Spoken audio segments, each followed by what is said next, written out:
결혼 29년. 나 정기우는 55세가 되어서야 아내가 이렇게 밝게 웃는 모습을 처음 봤다. 여보, 정말 괜찮겠어? 50살에 새로 시작하는 게 쉽지 않을 텐데. 진숙이는 거울 앞에서 정장을 맞춰보며 대답했다. 괜찮아. 격리 일이라고 해도 그냥 장부 정리하고 계산기 두드리는 거잖아. 하윤이도 이제 다 컸으니까 엄마도 뭔가 해보고 싶어. 27살 딸 하윤이가 옆에서 거들었다. 아빠, 엄마가 하고 싶다는데 응원해줘야지. 요즘 50대도 다 이래. 나는 고개를 끄덕였다. 29년 동안 집에서만 살림하던 아내가 세상으로 나간다니 조금 걱정되긴 했지만 진숙이가 행복해한다면 그걸로 됐다. 그래, 힘들면 언제든 그만둬도 돼. 내가 택시로 번 돈으로도 충분히 살 수 있어. 개인 택시 기사로 하루 12시간씩 운전해서 한 달에 280만 원 정도는 벌고 있었다. 29년간 그렇게 벌어서 집도 사고 하윤이 대학도 보냈다. 진숙이가 다니게 된 곳은 집에서 10분 거리에 있는 남기철 카센터였다. 사장 남기철은 나보다 3살 위인 58세로 이 동네에서 20년 넘게 카센터를 운영해온 사람이었다. 가끔 택시 정비 때문에 들르곤 했는데 성실하고 신용 있는 사업가로 통했다. 기철이 사장이면 괜찮을 거야. 그 사람 부인도 좋은 사람이고. 첫 출근 날 진숙이는 새벽부터 일어나 화장을 했다. 평소 집에서는 대충 지내던 사람이 거울 앞에서 30분씩 앉아있는 모습이 신기했다. 첫날이라 긴장되네. 당연하지. 29년 만에 사회 복귀인데. 나는 새벽 5시에 택시 차고지로 나갔다. 하루 12시간, 보통 새벽 6시부터 저녁 7시까지가 내 근무 시간이었다. 첫날 저녁, 진숙이는 밝은 표정으로 돌아왔다. 어때? 첫날? 생각보다 괜찮더라.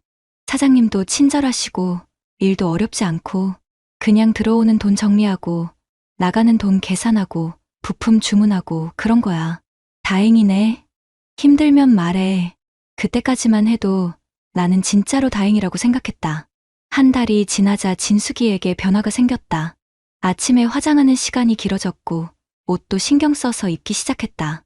요즘 화장품도 새로 사고? 직장 다니니까 그래도 단정하게 해야지. 그리고 퇴근 시간이 조금씩 늦어지기 시작했다. 오늘은 왜 늦었어? 마감 정리하느라. 계산이 안 맞아서 다시 확인하고 그랬어. 처음에는 당연하다고 생각했다. 새로 배우는 일이니까 시간이 걸릴 수밖에. 하지만 2개월째 되니까 뭔가 이상했다. 퇴근 시간이 7시, 8시, 심지어 9시까지 늦어지는 날이 늘어났다.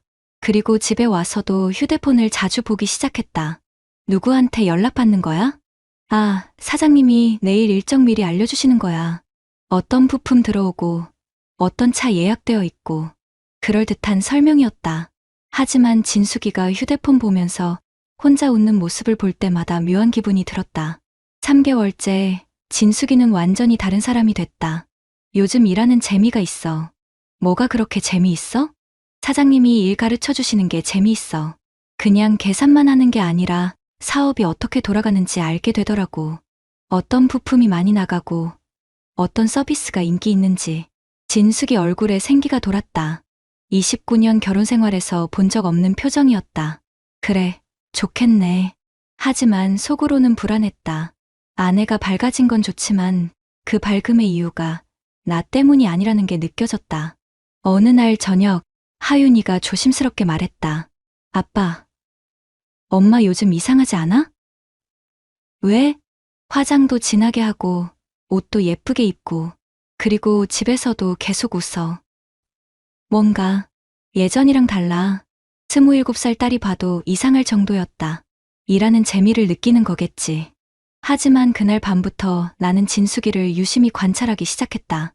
29년을 함께 산 아내가 낯설게 느껴지기 시작했다. 택시 기사로 20년 넘게 일하다 보니 관찰력이 늘었다. 손님들의 표정만 봐도 어디 가는지 무슨 일인지 대충 짐작이 됐다. 그런 내가 아내의 변화를 못 느낄 리 없었다. 결정적인 순간은 어느 화요일 오후였다. 나는 평소처럼 시내를 돌고 있었다. 오후 3시쯤 남기철 카센터 앞을 지나게 됐다. 진숙이 직장이니까 자연스럽게 한번 봤는데 이상한 광경이 눈에 들어왔다. 진숙이가 기철이와 함께 그의 검은색 소나타에 타고 있었다. 카센터 앞 주차장에서 나는 차를 세우고 다시 봤다. 분명히 진숙이었다. 그런데 왜 사장차에 타고 있을까? 업무 시간인데? 블랙박스가 자동으로 녹화하고 있었다. 나는 그 장면을 확인하고 싶어서 잠시 근처 편의점에 주차했다. 블랙박스 화면으로 다시 봤다. 오후 3시 15분. 진숙이가 기철이 차 조수석에 타는 모습이 선명하게 찍혀 있었다. 그리고 차가 출발하는 것까지. 가슴이 답답했다. 업무 시간에 사장과 둘이서 어디 가는 건가? 그날 저녁 진숙이에게 물어봤다. 오늘 일 어땠어? 바빴어.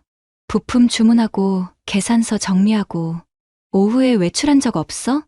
진숙이 표정이 잠깐 굳었다. 외출? 아니, 왜? 아니야, 그냥. 거짓말이었다. 오후 3시에 분명히 기철이와 차에 탔는데 다음 날부터 나는 의도적으로 카센터 앞을 지나다니기 시작했다. 우리 동네가 내 주요 운행구역이니까 자연스러웠다. 그리고 이상한 패턴을 발견했다. 화요일과 금요일 오후에 진숙이와 기철이가 함께 외출하는 것을 2번 더 목격했다. 블랙박스에 모두 기록됐다. 일주일 후 나는 친한 정비사 고용수에게 넌지시 물어봤다. 용수는 다른 카센터에서 일하지만 업계 소식을 잘 아는 친구였다. 용수야, 남기철 카센터 어때? 요즘 어떤가? 기철이 형? 왜 갑자기? 우리 진숙이가 거기서 격리로 일하거든. 용수가 잠깐 망설이더니 말했다. 형님, 제가 말해도 될까요? 왜? 무슨 일 있어? 아니, 그게 지난주에 우연히 봤는데 기철이 형이 누구랑 모텔 앞에서 차에서 내리는 걸 봤거든요. 가슴이 쿵 내려앉았다. 모텔? 네, 시내 쪽 모텔이었는데 그때 같이 있던 여자가 형님 부인 같더라고요. 세상이 무너지는 것 같았다. 확실해? 100% 확실하지는 않지만 키나 체형이 비슷했어요. 그리고 기철이 형이 그 여자 허리에 손을 올린 걸 봤거든요. 그날 밤 나는 잠을 한숨도 못 잤다. 진숙이는 옆에서 편안하게 자고 있었지만 내 머릿속은 복잡했다. 29년을 함께 산 아내가 다른 남자와 모텔에?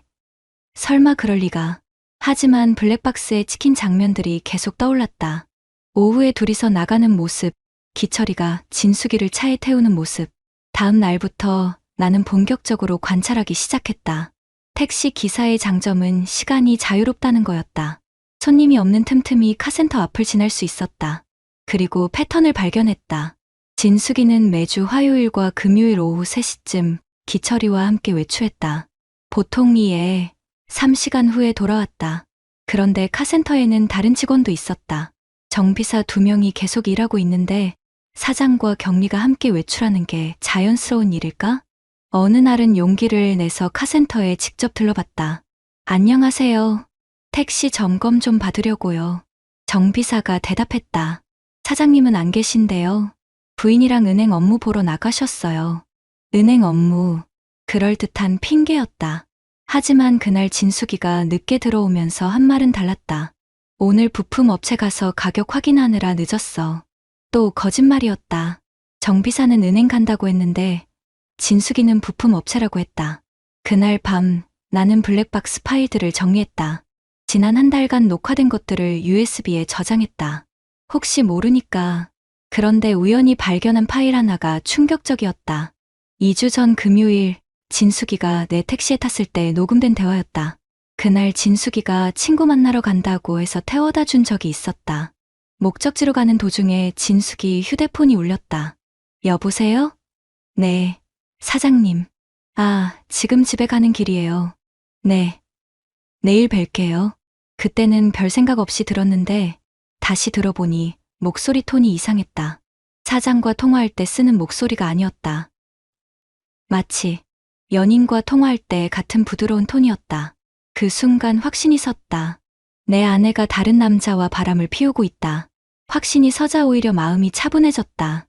택시 기사로 29년간 살면서 배운 게 있다면 감정보다는 사실이 중요하다는 것이다. 나는 체계적으로 증거를 모으기 시작했다. 먼저 블랙박스 파일들을 날짜별로 정리했다. 지난 3개월간 진숙이와 기철이가 함께 외출한 장면들을 모두 찾아서 USB에 저장했다.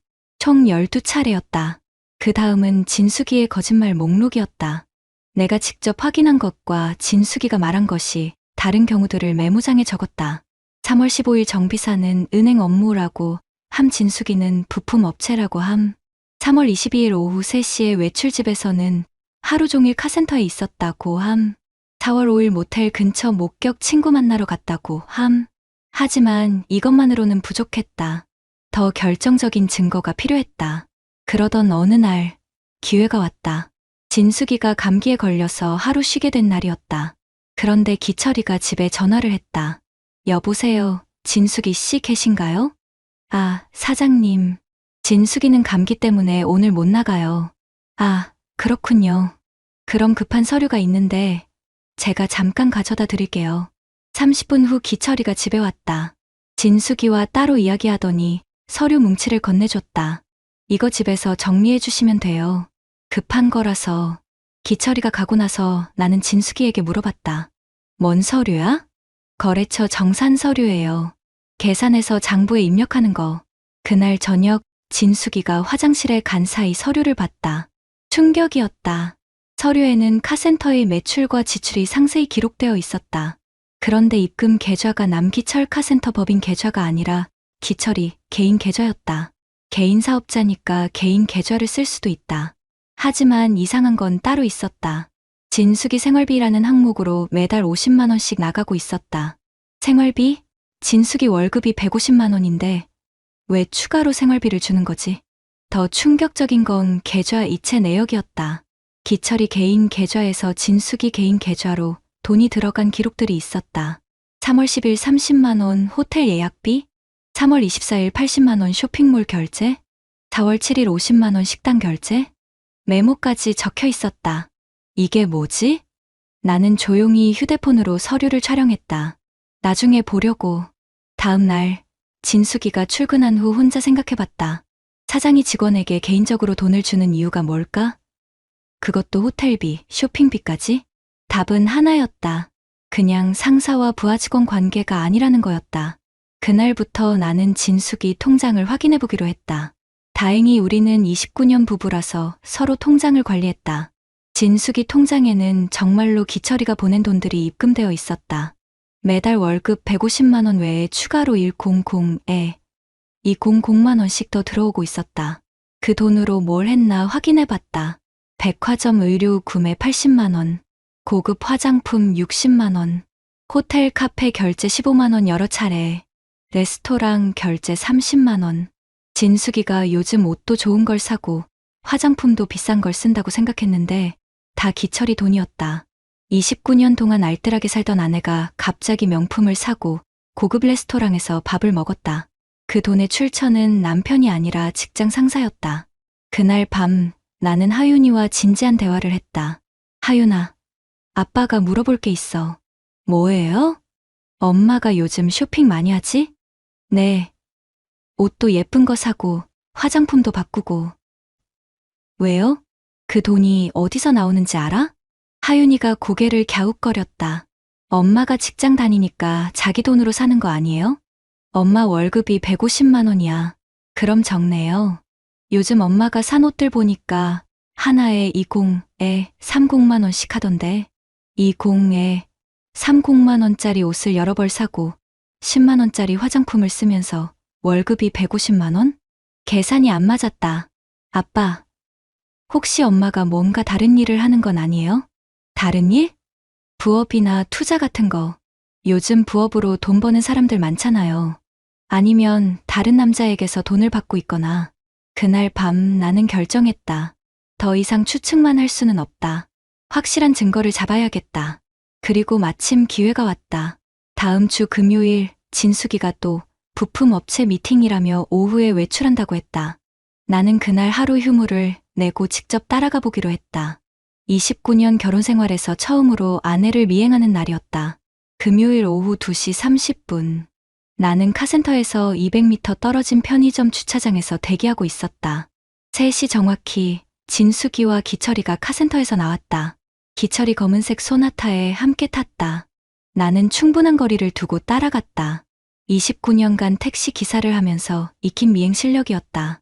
그들은 시내 중심가로 향했다. 종착지는 스카이 호텔이었다. 시내에서 가장 비싼 호텔 중 하나였다. 오후 3시 15분, 두 사람이 호텔 로비로 들어갔다. 기철이가 진숙이 허리에 손을 두른 채로 나는 차 안에서 그 장면을 스마트폰으로 촬영했다. 시간과 장소가 화면에 찍혔다. 3시간을 기다렸다. 오후 6시 20분에 두 사람이 나왔다. 진숙이의 머리카락이 흐트러져 있었다. 나갈 때 단정했던 옷매무새도 어딘가 이상했다. 기철이는 여유로운 표정으로 진숙이와 뭔가 이야기하고 있었다. 마지막 증거였다. 나는 집에 먼저 들어가서 기다렸다. 진숙이는 7시 30분에 들어왔다. 늦었네? 부품 업체 미팅이 길어졌어. 새로 들어올 부품들 설명 듣느라. 또 거짓말이었다. 힘들었겠네. 씻고 와. 진숙이가 샤워하러 들어간 사이 나는 찍어둔 사진들을 컴퓨터에 저장했다. 그리고 지난 3개월간 모은 모든 증거들을 정리했다. 블랙박스 영상 12개, 통장 거래, 내역 사진, 카센터 서류 사진, 호텔 출입 사진 4장, 거짓말 기록 15건. 충분했다. 다음 날 토요일 아침, 나는 진숙이에게 말했다. 오늘 기철이 사장님 만나러 가자. 왜 갑자기? 할 얘기가 있어. 진숙이 얼굴이 굳었다. 무슨 얘기? 가서 하자. 오전 10시. 우리는 카센터로 갔다. 기철이는 사무실에서 서류를 보고 있었다. 기훈이 형, 무슨 일이세요? 잠깐 얘기 좀 하자. 나는 준비해간 USB를 컴퓨터에 꽂았다.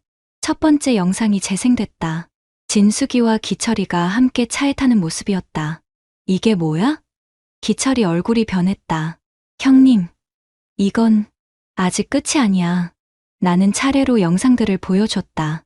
12차례에 걸친 외출 장면들, 그리고 어제 호텔에 들어가는 사진까지. 이제 설명해봐.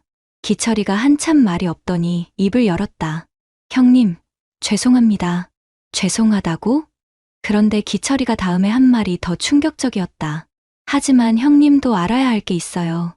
자네 아내가 먼저 다가왔어요. 뭐라고? 진숙이 씨가 먼저 저한테 관심을 보였어요. 외롭다고, 남편이랑 대화가 없다고 하면서. 나는 진숙이를 봤다. 진숙이는 고개를 숙이고 있었다. 진숙아, 이게 사실이야? 진숙이가 작은 목소리로 대답했다. 미안해. 미안하다고? 29년을 바보로 만들어 놓고 미안하다고? 당신이 이해해 줄 거라고 생각했어. 이해? 내가 뭘 이해해? 진숙이가 갑자기 목소리를 높였다. 29년 동안 당신이 나한테 뭘 해줬어? 택시 몰고 돈만 벌어다 주는 게 다였잖아. 대화도 없고 관심도 없고 가슴이 터질 것 같았다. 돈만 벌어다 줬다고?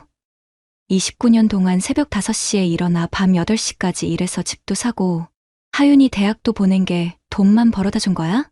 그게 아니라. 그럼 뭐야? 진숙이가 울기 시작했다. 기철이 사장님은 날 여자로 봐줬어. 당신은 그냥 애 엄마, 밥하는 사람으로만 봤잖아. 29년을 그렇게 생각했어? 이건 사랑이었어. 진짜 사랑. 사랑이라고? 다른 남자 돈으로 명품 사고 호텔에서 시간 보내는 게 사랑이라고? 기철이가 끼어들었다. 형님, 저희가 잘못한 건 인정해요. 하지만 이미 이렇게 된 거 어떻게 할까요? 어떻게 하냐고? 나는 가방에서 서류를 꺼냈다. 어제 밤 인터넷으로 찾아서 출력한 상간자 소송 관련 자료들이었다. 법정에서 보자. 기철이 얼굴이 창백해졌다. 형님, 그렇게까지 하실 거예요? 29년 우롱당하고 가만히 있을 것 같아? 위자료를 원하신다면 위자료 문제가 아니야. 내 자존심 문제야. 그날 우리는 집으로 돌아왔다. 진숙이는 계속 울고 있었고 나는 아무 말도 하지 않았다. 하윤이가 상황을 보고 물어봤다. 아빠, 무슨 일이에요? 하윤아, 아빠가 너한테 할 말이 있다. 나는 딸에게 모든 사실을 말했다. 27살이면 이제 다 큰 어른이니까 알 권리가 있다고 생각했다. 하윤이는 충격을 받은 표정이었다.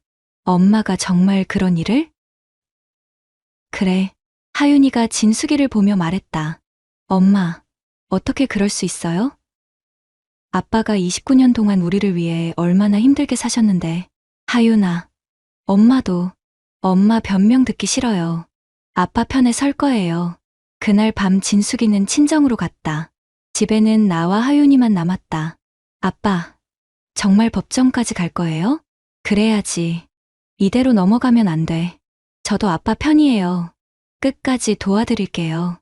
딸의 말에 힘이 났다. 29년을 바보로 살았지만 마지막에는 당당하게 끝내고 싶었다. 월요일 아침 나는 법률구조공단을 찾았다. 인터넷에서 알아보니 월 소득 280만 원이면 무료 변호 지원을 받을 수 있다고 했다. 상담 변호사는 40대 여성이었다. 택시기사시군요. 월 소득이 얼마 정도 되세요? 280만 원 정도입니다. 그럼 저희 지원 대상이세요. 증거는 충분히 가지고 오셨나요? 나는 USB와 서류 뭉치를 내밀었다. 블랙박스 영상, 호텔 출입 사진, 통장 거래, 내역, 거짓말 기록까지 다 있습니다. 변호사가 자료를 검토하더니 고개를 끄덕였다. 완벽하네요. 이 정도면 상간자 소송에서 승소 가능성이 90% 이상입니다. 위자료는 얼마 정도 받을 수 있을까요? 29년 결혼에 명확한 증거까지 있으니까 2천만 원에서 3천만 원 정도 예상됩니다. 실제로 받을 수 있을까요? 변호사가 잠깐 망설이더니 솔직하게 말했다. 판결 받는 거와 실제로 돈 받는 거는 다른 문제예요. 상대방이 재산을 숨기거나 회피하면 회수율이 30에 50% 정도밖에 안 돼요. 그래도 해야겠어요. 왜요? 돈 때문이 아니라 제 자존심 때문이에요. 변호사가 미소를 지었다. 좋은 생각이세요. 소상공인끼리는 서로 도와야죠. 최선을 다해드리겠습니다. 이혼 소송과 상간자 소송을 동시에 진행하기로 했다. 기철이를 상대로는 위자료 3천만 원을 청구했다. 한 달 후 첫 번째 조정기일이 있었다. 법원에서 기철이를 다시 만났다. 그는 많이 초라해져 있었다. 형님, 합의해 주시면 안 될까요? 합의? 제가 1천만 원 드릴게요. 소송 그만두시고 1천만 원? 나는 웃었다. 29년을 우롱한 대가가 1천만 원이야? 그럼 얼마를 원하세요? 법정에서 정해주는 대로 받을 거야. 조정은 결렬됐다. 기철이가 성의를 보이지 않았다. 2개월 후 1심 판결이 나왔다. 피고 남기철은 원고에게 위자료 2,500만 원을 지급하라. 예상보다 조금 적었지만 만족스러웠다. 법정에서 공식적으로 내 억울함이 인정받은 것이다. 기철이는 항소하지 않았다. 판결이 확정됐다. 하지만 문제는 그 다음이었다. 기철이가 갑자기 카센터를 정리하겠다고 했다. 그리고 재산을 처분하기 시작했다. 형님, 사업이 안 돼서 문 닫을 수밖에 없어요. 그럼 위자료는? 조금씩 갚아드릴게요. 하지만 기철이는 카센터를 정리한 후 다른 지역으로 이사해버렸다. 나는 강제집행을 신청했지만 소용없었다.